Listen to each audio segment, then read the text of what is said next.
Greetings smartwatch fans! Ito, meron tayo ditong fitness tracker from Infinix. Ang Infinix X Band. At sa video na ito, papakita natin sa inyo kung paano nga ba i-connect o i-pair ito sa smartphone. So, gagamit tayo ng Android smartphone. Ida-download natin yung application ng ating Infinix X Band. Kung napapansin nyo dito, gumagamit ito ng My Health app na available sa Android at iOS. So sa tutorial natin na ito, da-download natin yung support app na My Health sa ating Android smartphone. And of course, set up natin, i-connect. Papakita ko sa inyo kung paano nga ba i-pair ang Infinix X Band sa ating Android phone. So, kung may mga katanungan kayo about sa setup process, drop lang ng comment sa baba. And, of course, kung hindi pa kayo nakasubscribe, subscribe na sa ating nag-iisang Smartwatch Pinoy TV. Okay, so umpisa na natin.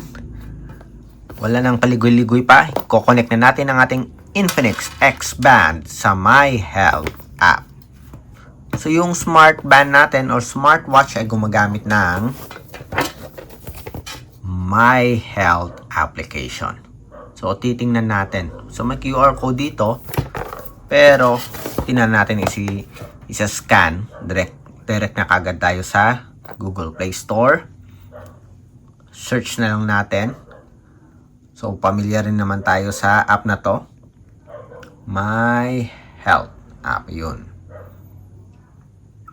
Yan. So, ito yung application natin. So, popular siya. 100 million plus downloads. My Health Ransom Holdings. So, tap lang natin yung install.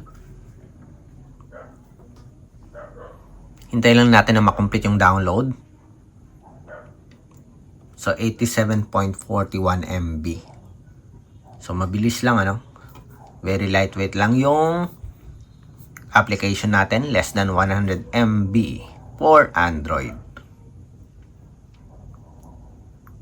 Then, pag na-complete na yung download, automatic mag-i-install siya. Yan. Wait lang natin ng konti. Just a few seconds. Install na siya sa ating Android smartphone. So, installing My Health app. Yan. My Health installed. Buksan na natin yung My Health app para sa ating Infinix X Band.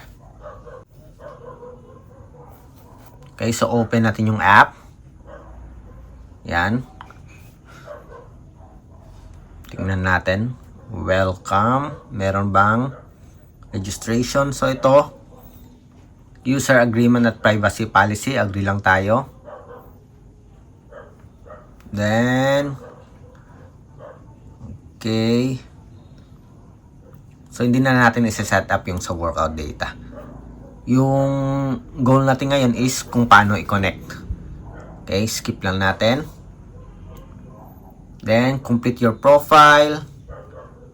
Mail. Okay na to. Got it.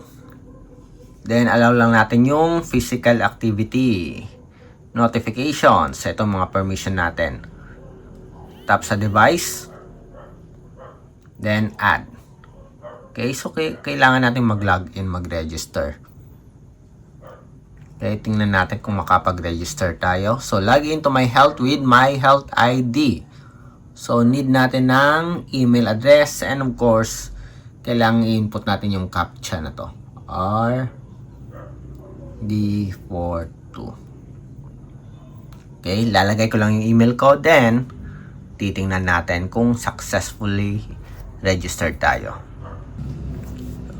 Okay, so successfully registered tayo sa My Health app. So, nakapagawa tayo ng account.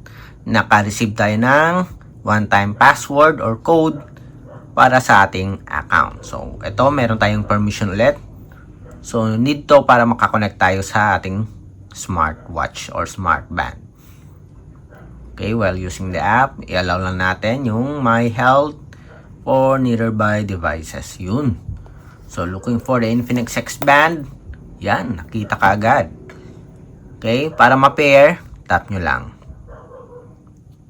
So, wait natin. Ayan, connecting.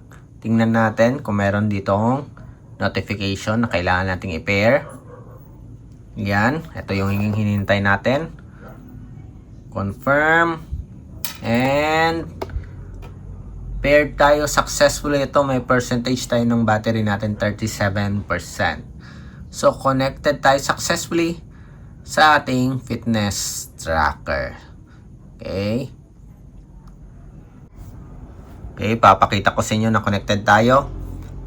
Punta tayo dito, then search wearable devices. Tingnan natin. Yan. Yun, nagbabibrate yung fitness tracker natin. Then, punta tayo, basic setup, push notifications. Turn on lang natin. Hanapin natin yung My Health app. Activate yung sa push notification. Go back. Set natin. Then, go back. Yan. Call notification, enable lang natin yung permission, allow. Yan. So, wala siyang Bluetooth call pero meron tayong call notification. Ano pa bang meron tayo dito? Smart alarm. So, walang Bluetooth call, hindi ka rin naman makakapag-add ng phone number. Other settings, balikan ulit natin. Raise to wake, activated. Awake time. Time format, set natin sa 12-hour format time. And, ayun na. Okay. So, working. Smart alarm. Tingnan nga natin. Try nating mag-download ng watch face. Try lang. Ito. Okay, so ito na lang. Yan. Download. Downloaded. Set as current dial. Changing. Tingnan natin kung magkakaroon tayo ng successful download. Meron naman itong progress bar. Madali lang. So far, no issues sa pag-pair natin ng ating smart band sa ating smartphone. Particularly yung My Health app. Yan. Wait lang.